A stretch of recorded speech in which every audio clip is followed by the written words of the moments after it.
Onimusha is one of the greatest PS2 games ever made.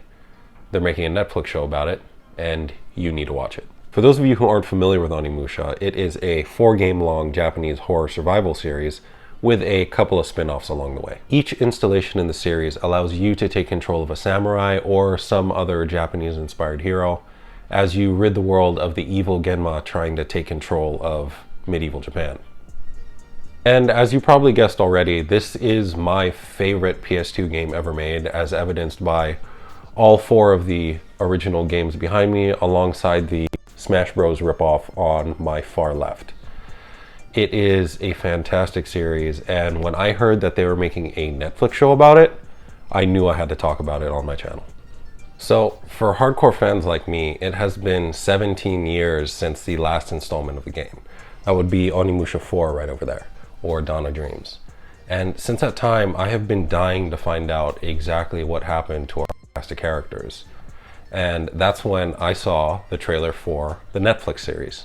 So I figured there'd be no better task for a Filipino guy who loves fantasy and Onimusha to do than to hop on YouTube and tell you why these games are so awesome and why I'm betting the Netflix series going to be pretty awesome too. Now, there are 4 key aspects in Onimusha that make them stand out among all the other games to me. And that would be history, lore, atmosphere, and relationships. History. The main games are centered around the mid to late 16th century, in the heart of Sengoku period. If you're a bit unfamiliar with historical terms, this is in the middle of the fight to unify Japan under a single clan's leadership. And the prominent daimyo, vassals, and retainers of this time are all featured somewhere in the series, with a special emphasis put on one in particular, Nobunaga Oda, the great unifier, who tried but ultimately failed in his unification process to bring the entirety of Japan under the Oda flag. He was killed in combat by his retainer Mitsuhide Akechi, but his remains were never found. The amount of real historical figures, events, and designs that they use in the games are fantastic, and you can really tell the design team had a love for the subject matter. The game spans about 5 decades, including the rise of clans against the Oda, the arrival of Spanish missionaries, and even some time-traveling escapades in early 2000s Paris. The game's love for history really shines through in the architecture though. I was lucky enough to have visited Gifu Castle, and their rendition of it in the games is absolutely stunning, alongside all the other castles that they show. Not to mention the attention they give to the actual weaponry that they include in the backgrounds, and even on background characters. It is a history nerd's dream come true. But in addition to Sengoku period history, there's another type of history that the games honor: acting history. The first 3 games have character models directly based on real-world actors. Takeshi Kaneshiro as Samanosuke Akechi, Jean Reno as Jacques, and the late actor Yusaku Matsuda as Jubei Yagyu. This not only gives each hero a degree of realism, but also honors these actors who have contributed to our collected memories and allows them to live on. And judging by the Netflix series inclusion of Toshiro Mifune as his classic character, Miyamoto Musashi, Takashi Miike and his team are taking that same honor and reverence for actors and acting history, which makes these games so great. Lore. As you can expect from a samurai survival horror game, the lore is absolutely badass. And to quickly summarize it, there's been a long-standing war between the demons and the Oni that has always fallen on the Onimusha, or Oni warriors, to settle. Now, while this is cool in its own right, the game goes above and beyond just explaining this in cutscenes. It incorporates the lore into the environments through murals, architecture, statues, and even collectibles all throughout the game. Scrolls, paintings, and even corpses in the background all build up your understanding of what exactly these demons have done and are aiming to do with humanity. Instead of going to a cutscene with long monologue explaining what they've done, the game simply lets you explore the full extent of the havoc, destruction, and torture that they've sprawled all across the castle. And like any good series, the lore not only builds up within yourself, but stacks level to level and even game to game, rewarding players who have been putting their samurai detective skills to use by unlocking secret areas and giving unique interactions which directly correlate to the lore you've been picking up. They even lead to Easter eggs which end up affecting the way the story progresses in major ways, and even give you a feeling of inclusion within the world and story that's missing from other samurai games and anime. Atmosphere. Capcom did a fantastic job making all 4 games have this universal feeling of dread, even with the 4th game, which is undeniably the most kawaii of them all. You'll find yourself walking down quiet paths and then suddenly hear rustling behind you that makes you stop dead in your tracks. From around the corner, a freakish demon ninja hybrid slashes at you and continues leaping around like a giant demon-possessed grasshopper. Next thing you know, you're inside a castle, where vast sprawling white walls are stained with blood. The music begins to slowly increase with the whistling of flutes as you make your way down into the hallways, past the rubble and collapsed beams of the ceiling. And suddenly, you see a giant sword swinging down that knocks your character back. You find yourself surrounded by demonic samurai.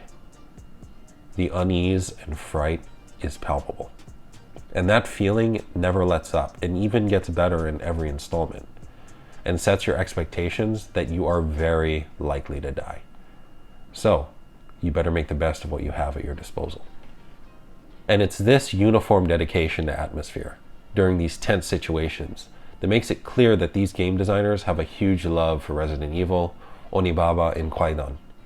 All pieces of media where the suspense and eeriness shepherd you precisely into the right mood necessary to suspend your disbelief and become immersed in the story and environment, to the point where you find yourself not wanting to put down the controller.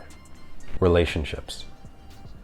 Now, this is one aspect that normally doesn't affect me in games, and I definitely didn't expect it from a horror survival game from the early 2000s.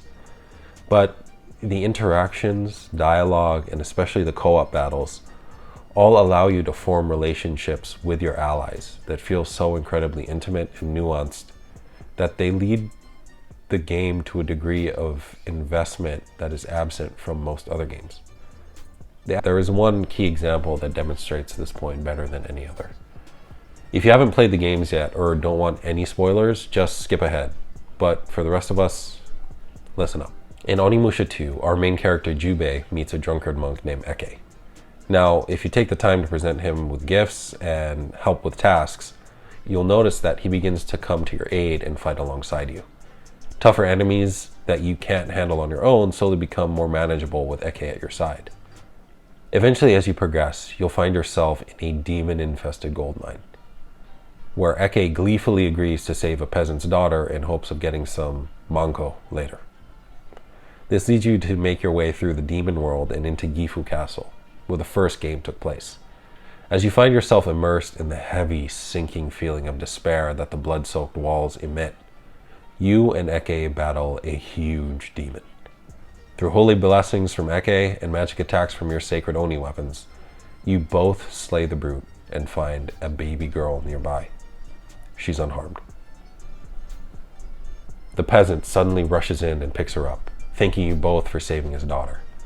Eke, who at first is understandably disappointed that he isn't going to get any, then has a sorrowful look come across his face. He grabs the baby and reveals that his own daughter was crying just like her when she burned alive, and that he promised to make her a princess when he was a feudal lord. It's heartbreaking, and actually got me misty-eyed when I first played the game.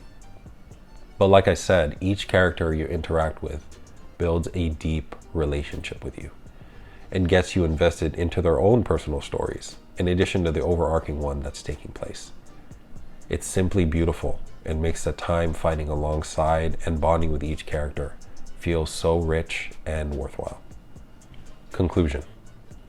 The conclusion is, Onimusha is a deeply emotional, relationship-driven samurai survival game, wrapped up with historical references, acting homages, and fascinating lore that fully immerse you into a world that can seem pretty generic from the outside.